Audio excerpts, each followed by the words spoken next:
We need more of these.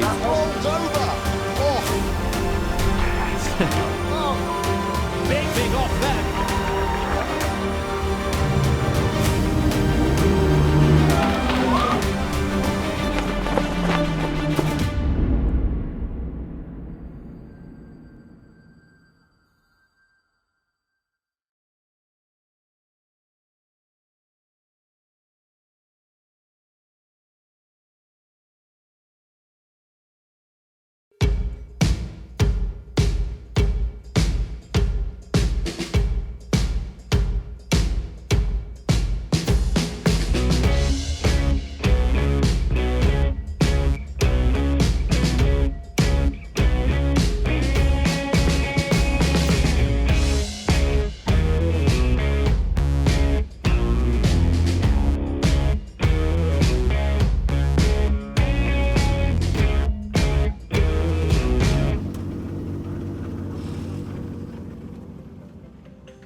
I'm Bobby Thompson from GKR with Trade Price Cars Racing. Jiggy leaving is a big loss to the team. For me personally, it makes my job harder. On a day like today, we've got 2 tests before we go into quali. We generally have 2 setups and 2 cars, and we can trial more things when it comes to quali and come up with something good. Well, now I've got to do twice the amount on my car before we go into quali. So personally, as me as a driver, that makes it hard. And also the whole team morale, we haven't got half the mechanics here that usually should be here, all helping, although they are set on one car, we all muck in and help together. So yeah, it is difficult. It seems a lot more quieter in the engineering room as well. My season so far has been a strong start. I think we'd hoped for more podiums when we originally started, but soon into the year we realised that wasn't possible. Obviously Jack's is 100% what I'm going for, but to be a little bit higher up the actual Drivers' Championship standings, that would be mega for me as well.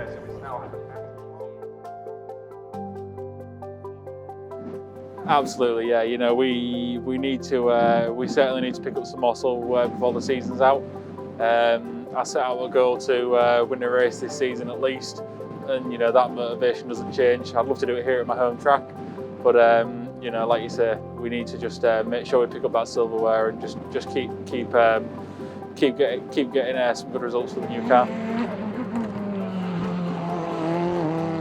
The car is 50% new. The whole rear end of the car had to be completely cut away because there was so much damage. So you wouldn't believe actually what these guys have done in 2 weeks. So apart from fabricating a completely new rear end, they've also had to purchase new suspension components and parts and wheels and uprights, and yeah, there's a lot of that car which is brand new and a lot of hard work has gone in. Ollie's been racing in BTCC for 10 years. So to finally get a win and in such a fashion, like I had just put the team in, that crash was rock bottom on that day, and then Ollie completely lifted them back up sky high, and yeah, he was quite emotional, so I was really happy for him.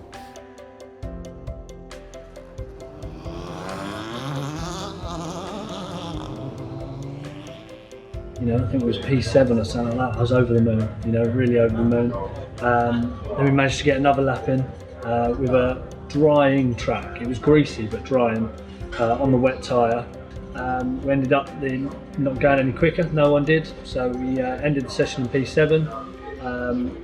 At the end of the session, 2 of the other drivers got penalised for a ride height problem, so that bumped me up to P5. So that's my best ever qualifying in the BTCC. So yeah, absolutely mega.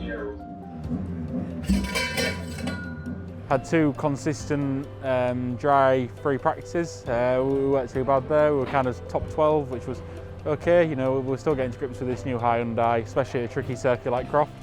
And then the rain came, which I was very happy about, and we managed to put it P3 in qualifying. And then Tom Ingram got a technical infringement for a ride height failure, so we jumped up to P2 for a very short space of time, and then we had the same issue, and I think it was just a bit of a miscommunication, and something just not quite been put on right or whatnot, and we still really haven't got to the bottom why we failed. We're all good all day until qualifying, so a little bit of a shame there. So it's looking pretty cloudy out there. Everyone's saying it's not going to rain, but I think it might be, and I'm hoping it will. But as expectations and goals, I think just go top 8, top 10. Like I say, it's easy to set your sights and say a bit too far away.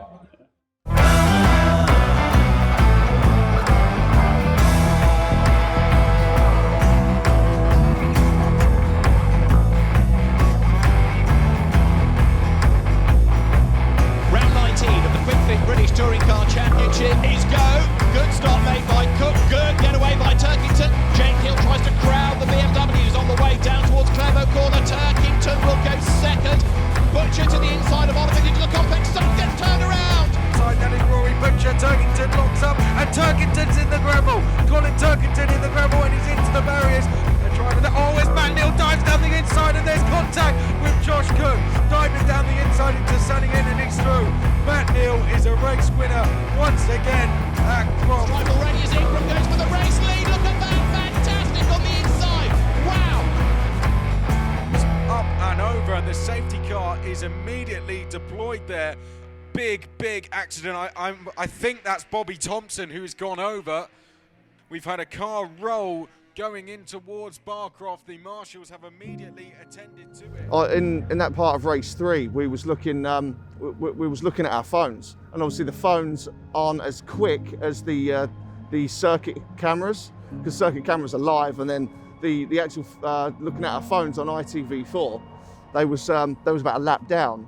So all we heard in the background was ooh, so oh, someone's had a big one, and then someone came running up to me and said, oh, Bobby's had a big one. I can't see it. I can't see it. So I waited for it to come around on the telly, saw it, and it was just like.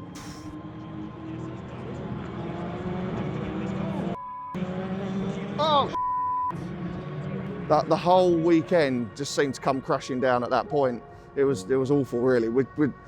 Bobby had done so well. The morale of the team was so high, and it was just such a shame to have the qualifying that we did, the points finishes that we did all weekend. To that, it was just like, well, I don't know. It was just heartbreaking because we'd done so well. We just wanted to come away with 3 points finishes and have a great write-up on BTCC.net the next day. Unfortunately, it wasn't to be. Race 1 was really positive for us. We started P10, and in kind of damp, drying conditions, everybody started on slicks and managed to kind of make quite good progress and get our way through to P4 on the road. Unfortunately, we got demoted one place to P5. I had a slight tagging with Ash Sutton, so that was the right decision, and they reversed the order. So unfortunately, in race 2, got a good run off the line, but Turkington was kind of pushed wide at turn 1, and he took me with him, and then it meant I was on the outside going through the chicane, and I just got a little tag from behind and it spun me, put me all the way down to dead last. So we pushed and we got a fastest lap, which gave us 1 point, but it meant we were starting P19 for race 3. I just found it really difficult to make any progress. Managed to get up to P11 in the end from 19th, which was good. However, I had higher hopes. Race 1, we started from the back, obviously, because we were going to be starting second, but the technical infringement meant we started from the back. We got up to 18 from 26, which I was a little bit disappointed in. I thought we could have at least got to the points and carried on my 15 in a row points races, but it was just one of them, and it was just a little bit disappointing there. And then we found a little something that worked with the car, and two top 10s in the last 2 races with 2 9th places. So 2 top 10s isn't too bad starting from the back on a Sunday morning.